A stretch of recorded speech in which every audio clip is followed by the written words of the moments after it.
భారతదేశ వ్యాప్తంగా జనాభా తగ్గిపోతుంది. ముఖ్యంగా ఆంధ్రప్రదేశ్లో పనిచేసే యువత తగ్గిపోతుంది. ఒక్కొక్కళ్ళు ముగ్గురు నలుగురిని కనండి, మూడో పిల్లవాడిని కంటే 30,000, నాలుగో పిల్లవాడిని కంటే 40,000 ఇస్తానంటూ చంద్రబాబు నాయుడు గారు చేసిన వ్యాఖ్యలు అయితే కనుక ఇప్పుడు వైరల్ అవుతున్నాయి. అసలు ఎలా చూడాలంటే వివాదాస్పదం కూడా అవుతున్నాయి. అసలు ఎలా చూడాలి? చంద్రబాబు నాయుడు గారు చేసింది తప్పు అనుకోవాలంటారా ఆ వ్యాఖ్యల్ని?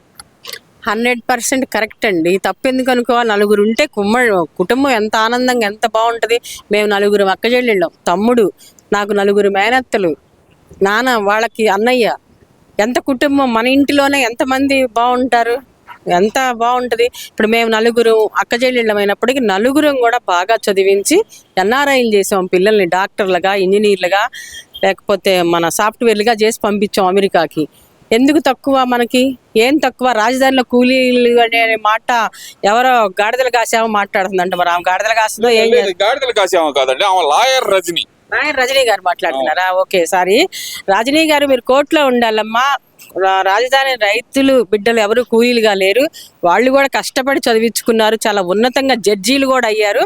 మీకు తెలుసుకొని మాట్లాడండి చరిత్ర. మన ఆంధ్ర రాష్ట్రంలో పుట్టిన పిల్లలు లాయర్లుగా, డాక్టర్లుగా, సాఫ్ట్వేర్లుగా మన దేశంలోనే కాదు ఇతర దేశాల్లో కూడా వెలిగారు. ఉమ్మడి కుటుంబాల్లో పుట్టి నలుగురు బిడ్డలకి జన్మనిచ్చిన వాళ్ళు. మా అమ్మ జన్మనిచ్చింది, ఆ అమ్మ కూతురుగానే నేను కొడుకుని అమెరికా పంపించాను. మేము నలుగురు అక్కచెల్లెలు, మేము కూలీలుగా ఏం లేదమ్మా. అందరికీ ఎంప్లాయ్మెంట్ కూడా ఇవ్వడానికి రెడీగా ఉన్నాము. మీరు ఏదైనా కూలీలకు వైఎస్ జగన్మోహన్ రెడ్డి గారు కూలీలు అంట రాజధాని లేకుండా చేయాలని, ఇది కూలీల రాజధాని కాదమ్మా, ప్రపంచ దేశాలు మెచ్చిన రాజధాని. మెచ్చే వాళ్ళు వస్తున్నారు, గూగుల్ సంస్థ లాంటి వాళ్ళు. మన ఇక్కడ ఆమె ఎందుకు అంటారు అమరావతి మీద ఇంత విద్వేషం ఎందుకు?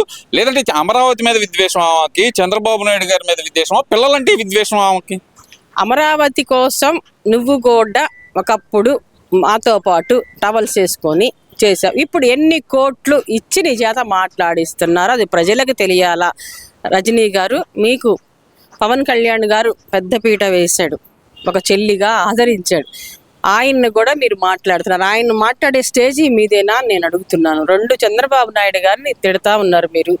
మీది ఆ స్టేజీ కాదమ్మా. మీ వృత్తి ఏంటి? న్యాయానికి పేద ఆడబిడ్డలు చాలా ఉన్నాయి కేసులు, అవి హెల్ప్ చేయండి. సోదరి రజనీ గారు, మీరు మాట్లాడితే మేము మాట్లాడలేమా? ఒకళ్ళొకళ్ళు విమర్శించుకోవడం ఎంతవరకు కరెక్ట్? అందులో భాషా పండితులుగా, భాషా కవయిత్రిగా మీ నాయకుడు మాట్లాడే లాంగ్వేజ్ నేను మాట్లాడలేనమ్మా. కాస్త సంస్కారంతో మాట్లాడండి, రాష్ట్ర అభివృద్ధికి పాటుపడండి ఒక న్యాయమూర్తిగా. అది కానీ ఇక్కడ కూలీలు అంటే నువ్వు కూలీ అయితేనే కదా, ఎదుటి వాళ్ళు కూలీ అని నువ్వు ఇన్సల్ట్ చేసినట్టే కదా. అంటే నువ్వు న్యాయవాది ఫీజులో నువ్వు ఒక రకమైన కూలీ. అక్కడ వాళ్ళు కష్టపడుతున్నారు కాబట్టి అది కూలీ పని చేసుకునే ఆడబిడ్డలు. అంటే ఆడబిడ్డలు నువ్వు కూలీలు అని ఎగతాళి చేస్తున్నావా? తప్పు కదా అట్లా. కూలీ పని చేసుకుంటే తప్ప? కష్టపడి పని చేస్తుంది పేదింటి మహిళ, రోడ్డు ఊడ్చామా, ఆమె కూలీ అనేది నువ్వు అంటావా? నువ్వు కూలీ కాదా? న్యాయానికి కోర్టుకి వెళ్తే నువ్వు ఫీజు నువ్వు కూడా కూలీ లెక్క వస్తే, నువ్వు పెద్ద కూలీ, వాళ్ళు చిన్న కూలీ, అంతే. తప్పు కదా అట్లా విమర్శించడం. రాజధానిలో కూలీలను చేయడానికి కనమనలేదమ్మా. దేశ జనాభా పెరిగితే రేపటి భవితకు వెలుగవుద్ది. దేశం పెద్దదిగా ఉంటే మన దేశం అభివృద్ధి చెందుద్ది. ఏం చదువుకున్నావో మరి ఏందో మనకు అర్థం కాని పరిస్థితి మీరు మాట్లాడే భాష. అంటే ఇక్కడ ఇంకో విషయానికి కూడా వస్తే కనుక లక్ష్మీ పార్వతి గారు కూడా మాట్లాడుతున్నారమ్మా. ఎందుకు మీ ఇంట్లోనే నువ్వు చేయించలేకపోయావు, ఇప్పుడు ఎందుకు ముందర నువ్వు ఆచరించి తర్వాత మాట్లాడు చంద్రబాబు నాయుడు గారు అంటూ లక్ష్మీ పార్వతి గారు కౌంటర్ ఇచ్చిన పరిస్థితి. మరి ఈ విషయం మీద ఎలా చూడాలంటారు? అసలు రాష్ట్ర సీఎం గారు కాబట్టి ఈ దేశ అభివృద్ధి కోసం ఆయన మాట్లాడుతున్నాడు. లక్ష్మీ పార్వతి ఏ అర్హతతో మాట్లాడుతుంది? ఏం పదవి, ఏ పదవి ఉందని, ఏమి రాష్ట్రాన్ని ముఖ్యమంత్రి ఏలిందని ఆమె చెప్పుద్ది జనాలకు? అసలు సరిగ్గా కాపురమే నీ ఇంట్లో సరిదిద్దుకోలేకపోయావు. ఒక రచయితగా నువ్వు వయసులో నేను గౌరవిస్తున్నావు. మా అన్నగారి భారీగా ఇప్పటికీ నువ్వంటే మాకు అభిమానం. కానీ నువ్వు ఆ అభిమానాన్ని ఏం చేస్తున్నావు అంటే బూతుల పార్టీలో చేరి ఆ బూతు నాయకులు జై జైలు పలుకుతూ నువ్వు మా నాయకుడిని అంటున్నావు. మేమెందుకు ఒప్పుకుంటాం? అసలు నువ్వేంటి? మా నాయకుడు ఏంటి? మా నాయకుడు ఎన్నిసార్లు ముఖ్యమంత్రి అయ్యాడు ఈ రాష్ట్రానికి? నీ చేత కూడా చెప్పించుకొని నీ నీతులు కూడా వినాలా మా నాయకుడు? చెప్పమ్మా. అంటే ఎందుకంటారు ఈ లక్ష్మీ పార్వతి గారికి కానీ, లేదంటే ఈ రజనీ గారికి కానీ, వీళ్ళందరికీ చంద్రబాబు నాయుడు గారు చెప్పిన మాట ఎందుకు నచ్చట్లేదు అనుకోవచ్చు అంటారమ్మా? వాళ్ళు ఈ రాష్ట్రం అభివృద్ధి చెందటం ఇష్టం లేదండి, కుటుంబాలు బాగుండటం ఇష్టం ఉండదు వాళ్ళకి. ఫస్ట్ మన జగన్మోహన్ రెడ్డి గారికి బాగోదు. వాళ్ళు ఆడవాళ్ళ చేత మాట్లాడిస్తే పెద్ద హీరోని అయిపోతాను అనుకుంటాడు. ఎప్పుడైతే ఆడవాళ్ళ చేత మాట్లాడిస్తున్నాడో ఆ ఆడవాళ్లే బుద్ధి చెప్పి జీరోని చేశారన్న సంగతి జగన్మోహన్ రెడ్డి గారు తెలియట్లా. గతంలో కొడాలి నానిని వంశీని వాడుకున్నారు, ఇప్పుడు వీళ్ళిద్దరిని వాడుకుంటున్నాడు ఆ మాట్లాడించడానికి.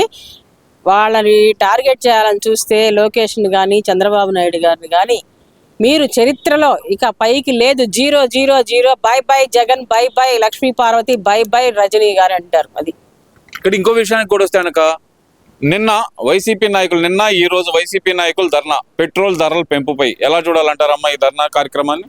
అంటే ఇతర దేశాలు అది యుద్ధం జరిగింది కాబట్టి ఆయిల్ కరువు అయిపోయింది మనకి రాష్ట్రానికి, దేశానికి రావటం. దానివల్ల ఇబ్బందిగా ఉంది కాబట్టి కొంచెం పెంచారు.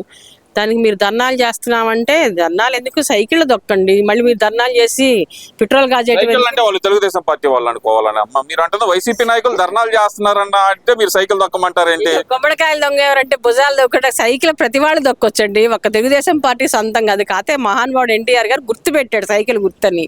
సైకిల్ ఎవరైనా దొక్కొచ్చు. వీళ్ళు కానీ కులాల పిచ్చి కమ్మ కమ్మ అని తిడుతుంటారు చూడు, అట్ట కులాల పిచ్చి వద్దండి. సైకిల్ ఎవరైనా దొక్కితే ఆరోగ్యం.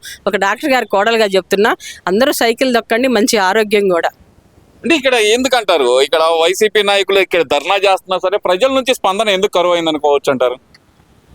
అసలు వాళ్ళకి స్పందన ఉంటే గెలిపించేవాళ్ళు కదండి. వాళ్ళని ఇంట్లో ఎందుకు కూర్చోబెట్టారు? వీళ్ళు వేస్ట్ బ్యాచ్, వీళ్ళు కనీసం ఒక గుంత కూడా పూడ్చలేని బ్యాచ్, ఒక రోడ్ వేయలేని బ్యాచ్, ఒక ఆర్థిక నేరస్తులు.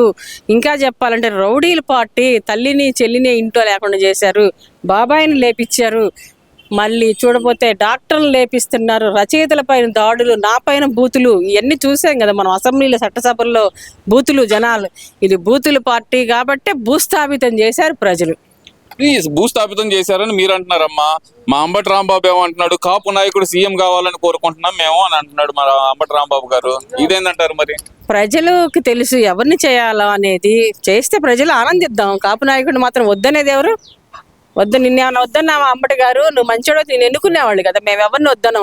కళా వెంకట్రావు గారిని తెలుగుదేశం పార్టీలో రాష్ట్ర మంత్రిని చేసింది, మంచి పదవులు ఇచ్చింది. శనక్కాయల అరుణ గారికి తెలుగుదేశం పార్టీ, కాపులకి వేసింది పెద్దపీట తెలుగుదేశం పార్టీ. నీ పార్టీలోని ఏమి చేయలే, నిన్ను బూతులు తిట్టిస్తున్నారు. అది కాపులకు బాగుండాలని ఫస్ట్ కోరుకునే మొట్టమొదటి వాళ్ళని తెలుగుదేశం పార్టీ వాళ్ళం. ఇదంతా ఒకే కాపుల మీద ప్రేమ కాదండి, దొంగ ప్రేమ, దొంగ నాటకాలు ఆడుతున్నాడు. కాపులు కులాన్ని అడ్డం పెట్టుకొని అసలు కాపులే వాళ్ళని బూతులు తిడుతున్నారు, ఇతను భాష నచ్చక. మీరేమో వాళ్ళు బూతులు తిడుతున్నారు అంటున్నారు, నాకేమో టీడీపీ వాళ్ళే సపోర్ట్ చేస్తున్నారని అంబటి రాంబాబు గారు చెబుతున్నారమ్మా. టీడీపీ వాళ్ళు ఎప్పుడు అట్లా సపోర్ట్ చేయరండి. టీడీపీ వాళ్ళు తెలుగుదేశమే ప్రాణంగా, ఊపిరిగా, పేదల అభ్యున్నత కోసం, సమాజమే దేవాలయమని, ప్రజలే దేవుళ్ళని అన్నగారు అన్ని కులాలకు అతీతంగా ఆయన పార్టీ స్థాపించి రేపు మే నెల 28వ తారీఖు ఆయన బర్త్డే మహానాడు అంగరంగ వైభవంగా జరగాల్సిన మహానాడు మేము వేస్ట్ చేయడం ఇష్టం లేక ఆన్లైన్ పెట్టుకున్నాం. ప్రతి వాళ్ళు బాగుండాలన్న సంకల్పమే కానీ ఏ కులాన్నో ఏ మతాన్నో విద్వేషించడం, రెచ్చగొట్టటాలు, లేకపోతే కమ్మ నా కొడకల్లారా అని నేనేమన్నా అన్నానా, కమ్మ నా కొడక అని చంద్రబాబు నాయుడు నేనేమన్నా అన్నానా అంటున్నాడు. నువ్వు ఎవరికి ఇచ్చావు? మాకు అమ్మ వాళ్ళు మంచోళ్ళనే కదా మా బిడ్డలకు నువ్వు పిల్లల్ని ఇచ్చింది. ఎవరికి ఇచ్చావు? 2 కూతుళ్ళని ఇచ్చావు. అంటే మా జాతి మంచిదైతేనే కదా అంబటి గారు మీరు ఇచ్చింది. నువ్వు మాకు బంధువి. మాకు అమ్మాళ్ళకి ఎప్పుడైతే నువ్వు పిల్లల్ని ఇచ్చావో నువ్వు మాకు వియ్యంకుడివి, మా బంధువి, మాకు అన్నవి. నువ్వు సరిగ్గా మాట్లాడటం నేర్చుకో. నువ్వు అనవసరంగా మా కమ్మోళ్ళ ఇయ్యంకుడు అంటే ఎట్టుండాలా, చాలా రాయల్టీగా ఉండాలా. లేబర్ తనంగా ఉంటే ఎట్టపడు మాకు క్షేమం అవుతుంది.